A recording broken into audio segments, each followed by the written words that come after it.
Fala galera, beleza? Estamos de volta. Aqui é o professor Daniel Vieira de Geografia para dar continuidade ao tema de hoje, que são os biomas do Brasil. Na aula passada já estudamos alguns biomas, como o bioma da floresta amazônica, o bioma amazônico, da Mata Atlântica, do Pantanal, da Caatinga, do Cerrado, e hoje vamos falar aqui sobre o Pampa, que foi o último bioma, o único que ficou faltando. Falarmos sobre os biomas de transição, como por exemplo os manguezais, a Mata dos Babaçus, a Mata das Araucárias e assim por diante, e finalizar com os domínios morfoclimáticos, beleza? Se interessou? Então vamos lá que hoje tem muita coisa pra gente.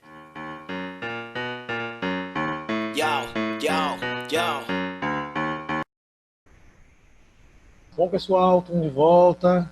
Continuar falando sobre os biomas, né? Na videoaula passada, a gente falou sobre o bioma amazônico, sobre o Cerrado, sobre a Caatinga, sobre o Pantanal, sobre a Mata Atlântica, e aí ficou faltando falar sobre esse bioma aqui e os biomas que nós chamamos de biomas de transição.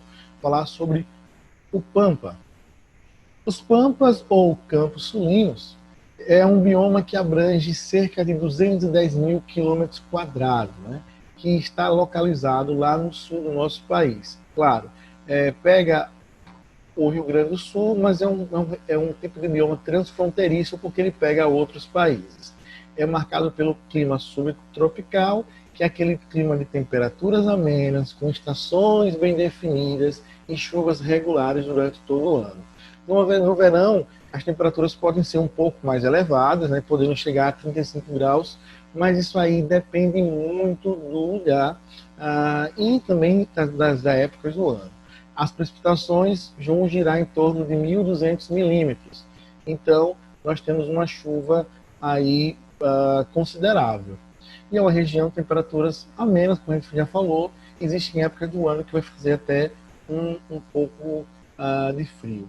O bioma da Pampa é aquele bioma que prevalece as herbáceas, as gramíneas, aquela vegetação rasteira. Os agricultores e pecuaristas, eles foram atraídos para essa região devido ao seu solo fértil, né? Solo de terra roxa, etc., e condições naturais favoráveis. Isso ocasionou o quê? Uma desordenada expansão, gerando um acelerado desgaste do solo, iniciando um processo de desertificação em algumas áreas desse bioma. Na verdade, dentro desse bioma, a gente vai falar não desertificação, mas sim arenização. Desertificação é mais específico para os climas quentes. Nessa região, um processo de arenização. Vejam só, os agricultores foram atraídos porque o clima é favorável, principalmente os pecuaristas. A gente fala muito sobre o sul, sobre o churrasco, sobre a picanha gaúcha, a picanha argentina, etc. A gente está falando sobre a criação nesse tipo de bioma. A vegetação é um campo aberto, a vegetação é, na sua grande maioria, de gramíneas, é um ou outro arbustos, endolíneas que são leves ondulações, e é propício para esse tipo de prática. Porém, existe um grande problema, uma grande questão aí, que foi muito rápido esse deslocamento para essas regiões, foi desordenada essa expansão, e aí, claro, como toda prática intensiva, gera problemas ambientais. Nesse caso aqui, foi o problema ambiental que foi ocasionado, foi um acelerado processo de arenização, que a gente já estudou isso nas questões ambientais.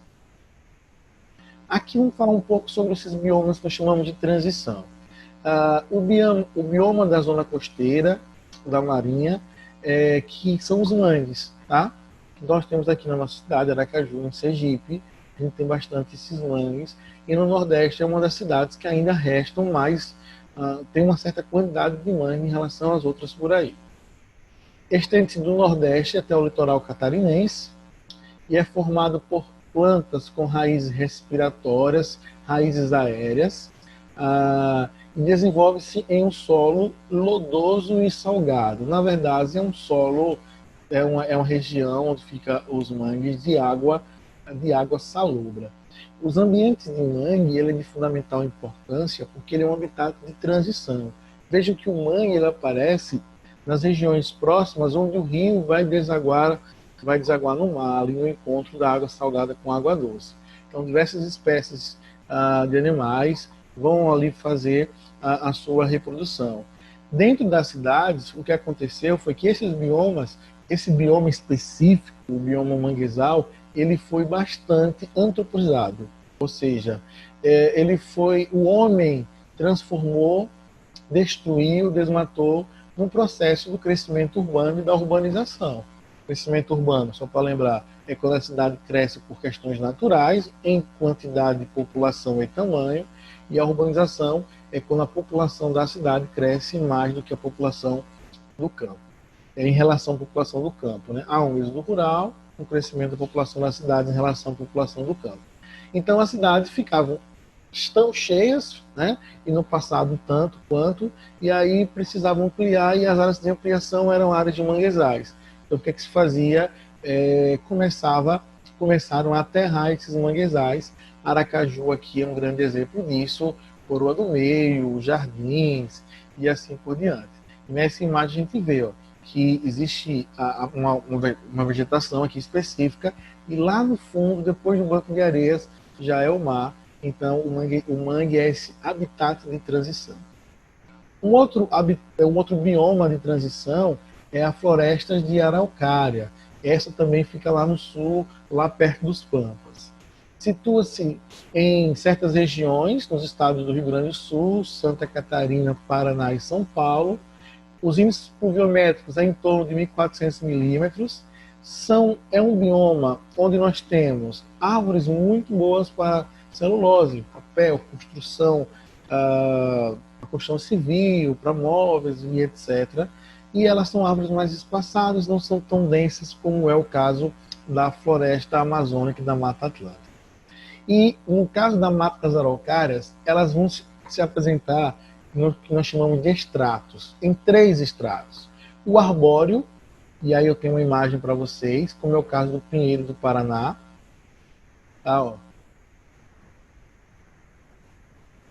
O extrato arbustivo, que ele é mais denso, as samambaias e etc., que são uma vegetação mais baixa, mas são mais concentradas. E aí, por uma questão de informação mesmo, os troncos dessas samambaias são formados por rizomas secos e compactados, o xaxim. Rizomas são ramificações, tá? Que é utilizado para vasos, para cestos, etc. E o extrato herbáceo, que é aquela vegetação rasteira, epífitas com orquídeas e bromélias. Então, a Mata das Araucárias, ela se apresenta nesses 3 tipos: herbáceas, as formas de bromélias, com vegetação mais densa, e a parte arbustiva, aquelas árvores, como eu falei para vocês, são bem interessantes na construção civil. As florestas dos cocais, ou Mata dos Cocais, também chamada de babaçuais, é uma região de transição entre a Caatinga e o bioma amazônico. Está localizado em certas áreas do Maranhão, Piauí e Rio Grande do Norte. Se a gente for olhar o Maranhão, essa questão natural, ele é muito mais parecido culturalmente e na sua natureza com a região norte do que com o nordeste, parte do Maranhão. Então, parte do Maranhão já é um bioma de transição. Lembrando, por que acontece os biomas de transição? Se aqui eu tenho Caatinga e aqui eu tenho floresta amazônica, não é uma linha que de repente eu saio de um bioma seco, já entro no bioma úmido, etc. Ao ponto que eu vou me afastando da Caatinga, eu vou perdendo as características dela e vou ganhando as características do próximo bioma. Tá? Então essa é a relação que acontece, por isso a presença dos biomas de transição. Os babaçuais, a Mata dos Cocais, ela é de fundamental importância para o extrativismo, principalmente para o extrativismo sustentável. A planta típica é o babaçu, e do babaçu se aproveita tudo. É economicamente importante porque ó, das sementes da palmeira extrai-se o óleo, as folhas são utilizadas para a cobertura de casas e para a fabricação de utensílios domésticos.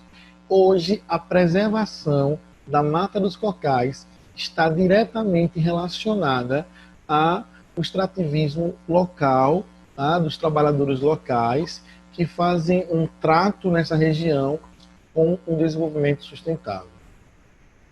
E para a gente finalizar, a gente falou sobre os biomas, que é uma característica de grandes áreas, que tem clima, um clima específico, mas que a gente olha mesmo além, que chama mais atenção, é a característica da vegetação associada ao clima.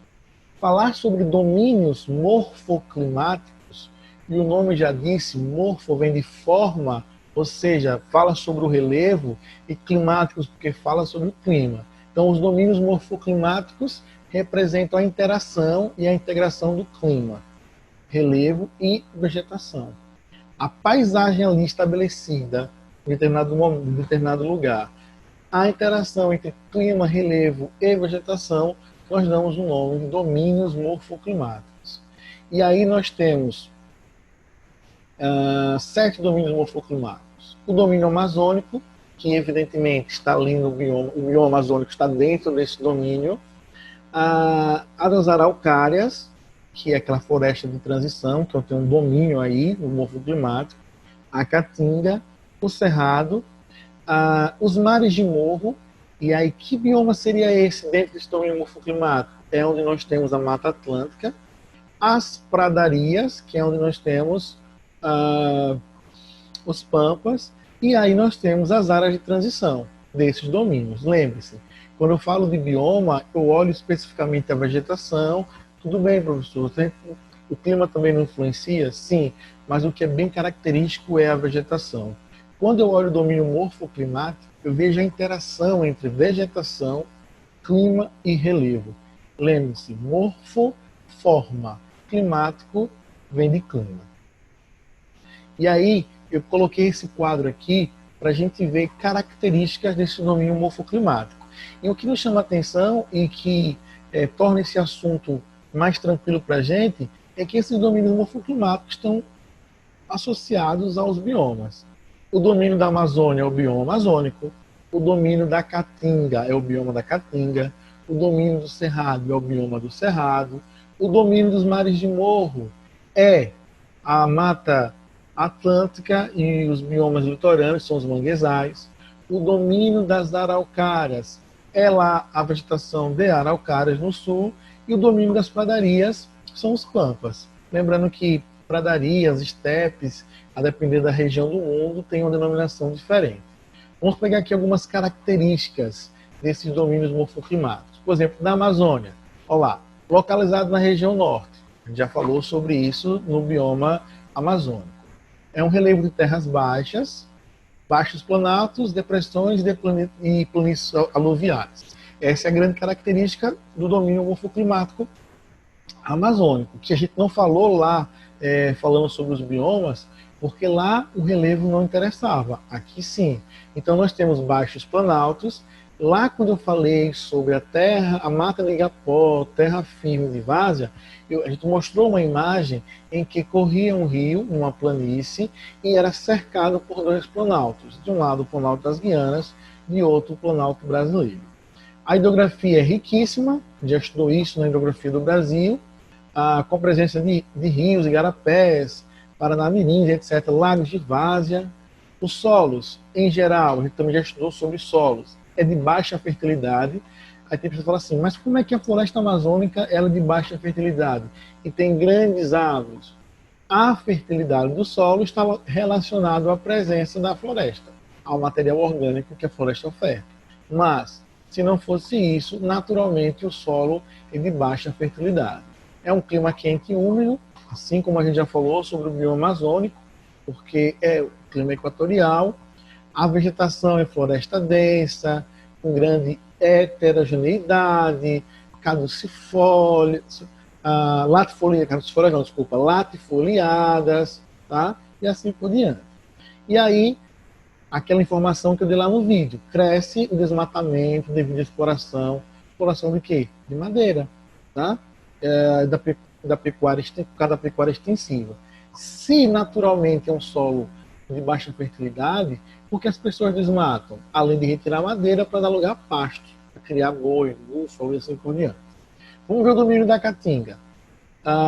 Localizado no sertão nordestino, a gente sabe que um pedacinho de Minas Gerais também faz parte. O clima é semiárido, a mesma coisa lá do bioma, o índice pluviométrico evidentemente é baixo. A vegetação de caatinga, a presença de xerófilas, aquelas plantas adaptadas ao clima seco e algumas, lembrando que seco e escassez de água. Os solos são rasos, são pedregosos. O relevo, há um predomínio de depressões, tá? A grande depressão sertaneja, depois a gente pode estudar um pouco mais, mas aí é do assunto de relevo do Brasil. E a hidrografia, a presença de rios temporários, ou seja, aqueles que secam no período de estiagem. No domínio morfoclimático da Amazônia, os rios são perenes, ou seja, não secam. O domínio do cerrado, localiza-se no centro-oeste do Brasil, mesma coisa do bioma. O clima é tropical, característico. Ele tem um período chuvoso e um período, que a gente chama de tropical típico. Um período chuvoso e um período seco. Temperatura alta. Qual é a presença aí da altitude? Qual é o relevo? São as chapadas e os chapadões. Os solos são pobres e ácidos, mas quando a gente estudou solos, a gente viu que o solo cerrado facilmente ele pode ser corrigido. Essa acidez pode ser corrigido com aquela técnica chamada de calagem, que é aquela técnica que a gente faz adição de cal no solo. A presença também de rios perenes, mas muito marcados pelas secas de inverno. A característica aí, chove no verão, no inverno é seca. E o desmatamento também é um outro problema que tem provocado grandes problemas.